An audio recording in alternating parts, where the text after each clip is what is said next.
A lot of parents depend on pacifiers to soothe their tired or cranky baby, but do you know what kind of germs those things are carrying? News Channel 5's Kelley Dunn joins us now with the results from at least one study. Kelley? Shannon, you and I are moms who probably took these pacifiers, we scrubbed them, we boiled them, we did whatever we could. But is all of that hard work to clean them paying off? Whether you call them pacifiers, binkies, or soothers, parents call them lifesavers. Pacifier is kind of a best friend. Brian Cathy will tell you his baby boy loves his binky. Whoa. Whether dad's on feeding duty or mom Cindy, they know what 4-month-old Bryson needs. Often if he starts getting fussy, especially if he's really tired and needs a nap, give him that pacifier and within about 5 minutes he is out. And like most new moms, she worries about germs. Before I tell you what to do with this, I need to tell you what's in this or on this that can make you sick. Dr. Tom Glass is a professor of forensic sciences at Oklahoma State University. Is this your staff? Yeah.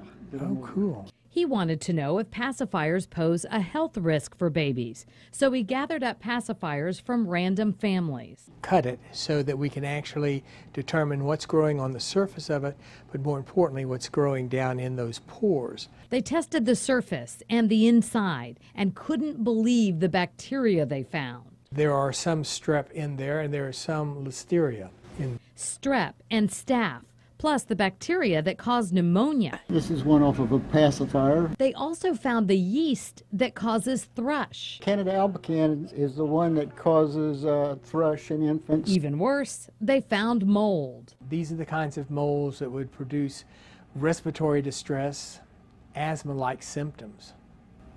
And that was one of the most distressing parts of the whole study. Parents know it's tough to keep a pacifier clean because their baby drops it so often. Some simply dust it off on their sleeve, others clean it with a wet wipe. A third way that people deal with the pacifier dropping on the floor is for the mother to pick it up and put it in her mouth. Yeah. Now, if it was my second or third child, I probably wouldn't think twice about that. Ironically, that's the best way. Because, see, the baby's immune response comes from the mother, at least for the first 6 months. Oh, wow. I would not have thought. Oh, well, I can do that. At the end of each day, scrub it like Cindy does or bleach it, but researchers warn those germs just keep growing. Know that it takes about 2 weeks for this pacifier to become so contaminated that you can't decontaminate it with putting it in the dishwasher or putting it into boiling water. So the doctor's recommendation is to take them and throw them away, toss them after 2 weeks. Wow. I would have been broke. My daughter had one in her mouth and a spare in each hand. Absolutely. You know, Mom of the Year shared pacifiers between babies. I mean, that's what I did. And licked them all the time. I mean, so I don't know. I think you have to be your own, you know, you have to make your own decision as a parent. Right. We live in a very sanitized world. I agree with Jay. Oh, by the way, this is cruises, so we'll give that back to Jay. Okay. and let's just, for the record, your children are thriving and doing fine, right? I mean, let's be careful. Everyone should be careful and all that, but. A good warning. Good to know. Exactly.